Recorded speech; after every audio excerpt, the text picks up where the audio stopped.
afetou diretamente o Brasil, essa tarifa, então, que foi anunciada por Donald Trump. Então, Donald Trump, essa semana, ele retomou a sua versão mais agressiva da sua guerra comercial, do seu tarifaço, depois da pausa de 90 dias, que expiraria nessa semana. Ele trouxe uma prorrogação para o dia 1º de agosto, mas, junto com essa prorrogação, enviou cartas a mais de 20 países, incluindo o Brasil, anunciando tarifas que vão entrar em vigor a partir do dia 1º de agosto. No caso do Brasil, foi a tarifa mais alta anunciada nessa semana, o máximo era 40%. Para o Brasil, a tarifa ficou em 50%, e Donald Trump citou como justificativa as centenas de ordens de censuras secretas e injustas para plataformas de mídia social dos Estados Unidos, nas palavras, então, de Donald Trump na sua carta. E ele também falou sobre a caça às bruxas ao ex-presidente Jair Bolsonaro, que está enfrentando um julgamento no STF. A repercussão aqui nos Estados Unidos foi grande entre os jornais, logo que ele anunciou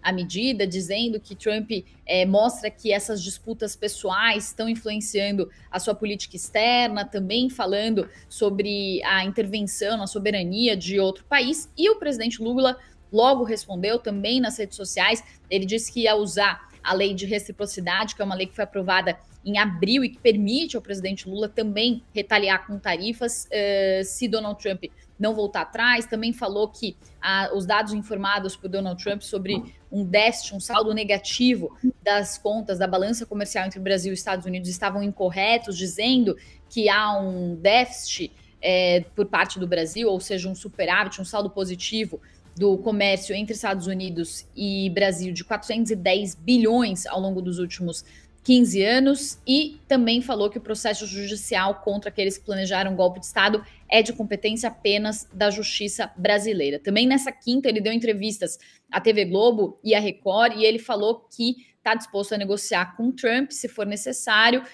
mas se for necessário, se não conseguir negociar, e se mesmo depois de recorrer à Organização Mundial do Comércio a questão não for resolvida, ele vai usar sim a lei de reciprocidade. Ele também falou que a postura de Donald Trump é inaceitável. Então, o que muitos dizem é que foi uma retaliação política, até porque a taxa do Brasil ficou muito superior às taxas dos outros países. Donald Trump citou diretamente Jair Bolsonaro. E agora, quais são os próximos passos? O Brasil vai formar uma comissão com empresários e governo para tentar buscar alternativas, buscar outros mercados, mas economistas dizem que é uma tarefa que não é tão simples, que alguns produtos de alto valor agregado podem ter mais dificuldade para encontrar novos compradores, ainda que produtos ligados ao agronegócio possam encontrar talvez outros mercados. E se o presidente Lula retaliar, o que muitos economistas, eu conversei também com diplomatas, dizem é que isso pode levar a uma espiral negativa e que o Brasil é como se estivesse numa briga entre Davi e Golias, né? Então o Brasil não tem força aí para brigar com os Estados Unidos. O Brasil tem os Estados Unidos como seu segundo principal parceiro, tanto em termos de importação e exportação. Já para os Estados Unidos, o Brasil está ali apenas em 9º e 18º lugar, tanto em termos de importação quanto exportação. Portanto, o Brasil tende a perder mais com essa situação. Agora, a gente vai começar aqui nossa análise. Queria começar com uma entrevista especial que o Américo fez com o Nobel de Economia, Paul Krugman, que foi uma entrevista muito interessante. Ele falou sobre essa medida especificamente contra o Brasil e falou que essa medida é vista como um ataque à democracia. Américo, passo a bola para você contar os bastidores dessa entrevista e trazer um trechinho aqui para a gente. Obrigado, Pri. Eu, na verdade, fiz 2 entrevistas essa semana com 2 Nobéis de Economia, o que é um privilégio. Você, obviamente, sempre aprende muito, né, quando você conversa com essas pessoas. Falei com o Joseph Stiglitz primeiro e depois com o Paul Krugman. Foram 2 entrevistas em que eles fizeram muitas críticas ao presidente Donald Trump. Eles são muito reconhecidos, são 2 economistas mais ligados ao Partido Democrata lá nos Estados Unidos, têm uma tendência mais progressista, mais liberal, vamos dizer assim, no ponto de vista de costumes e de onde eles sentam, mas eles têm um entendimento muito grande de economia e também de geopolítica, obviamente, porque os 2 assuntos batem muito, né? E o Paul Krugman, em especial, me deu uma entrevista que está no nosso site, as duas estão no nosso site, mas a gente colocou, inclusive, meio que na íntegra ali, quase inteira, em perguntas e respostas, para as pessoas poderem acompanhar. E o Krugman foi muito crítico do Donald Trump, em muitos aspectos. Em primeiro lugar, ele lembra que essa decisão do Donald Trump não é uma decisão econômica. E ele diz que o Trump, diz corretamente, que o Trump mal citou qualquer fundo econômico para usar tarifas que são instrumentos econômicos, são instrumentos comerciais, que era basicamente um movimento político do Donald Trump para proteger um determinado grupo político no Brasil, que ele acha que é alinhado a ele, porque eles têm alguns traços comuns, e que era uma intromissão completamente indevida nas instituições e na política brasileira. Segundo o Krugman, era um ataque frontal à democracia no Brasil.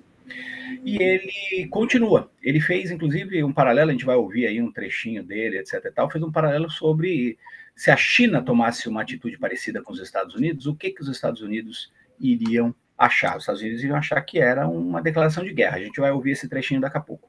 Mas ele continua. E eu perguntei para ele, você acha, senhor Krugman, o senhor que é Nobel de Economia, como o Brasil deveria reagir a isso? E ele acha que deveria reagir com tarifas recíprocas. Em primeiro lugar, porque o Brasil não é um pequeno país, teria condições ali de, pelo menos, afrontar os Estados Unidos, primeiro ponto. Segundo ponto, é um país que tem hoje um déficit comercial com os Estados Unidos. E terceiro, ele acha que esse tipo de ação vai acabar prejudicando mais os Estados Unidos do que o Brasil, porque vai acabar gerando inflação nos Estados Unidos, e ele lembra que não é uma medida só com o Brasil, é com o mundo inteiro. Hoje, o Canadá, ontem à noite, na verdade, recebeu uma carta também ampliando as suas tarifas ali dos Estados Unidos, e que isso vai acabar não funcionando. Aí eu perguntei, o senhor não acha que o Brasil poderia tentar negociar? E ele foi claríssimo, não, o Brasil não tem um caminho para negociar. Por duas coisas. Em primeiro lugar, o Trump não negocia, ele faz exigências. E aí ele fez uma lista ali de instituições, de países que tentaram negociar com o Trump e chegaram em lugar nenhum. E ele acha o seguinte, cada vez que você tentar apaziguar o Trump, ele acha que é um sinal de fraqueza e que isso não funciona porque ele demanda cada vez mais coisas. E a outra coisa é o seguinte, e isso é um ponto aí até para a gente talvez debater. Ele fala o seguinte, vocês vão negociar o quê? Ele está questionando a democracia no Brasil. Vocês abririam mão da democracia? Claro que não. Vamos ouvir um trechinho, então, do que o Paul Krugman disse nessa entrevista, que foi uma entrevista que eu tive muito prazer em fazer. Os Estados Unidos assinaram muitos acordos comerciais. O Brasil faz parte desses acordos. Eles não são apenas promessas vazias, são leis. E tivemos o presidente dos Estados Unidos fazendo algo completamente ilegítimo, que não é simplesmente impor uma tarifa sem qualquer justificativa econômica, mas fazê-lo explicitamente para interferir na política interna de outro país. Sabe, se algum outro país, se a China tentasse cortar as exportações dos Estados Unidos, ou no caso da China, se a China dissesse, vamos negar a vocês matérias-primas cruciais, a menos que parem de processar pessoas de quem gostamos. Se eles exigissem que mudássemos nossa própria política interna em resposta às demandas chinesas sob ameaça econômica, consideraríamos isso essencialmente um ato de guerra. Excelente, muito bom, Américo. Sempre enriquece muito a nossa discussão, trazer essas figuras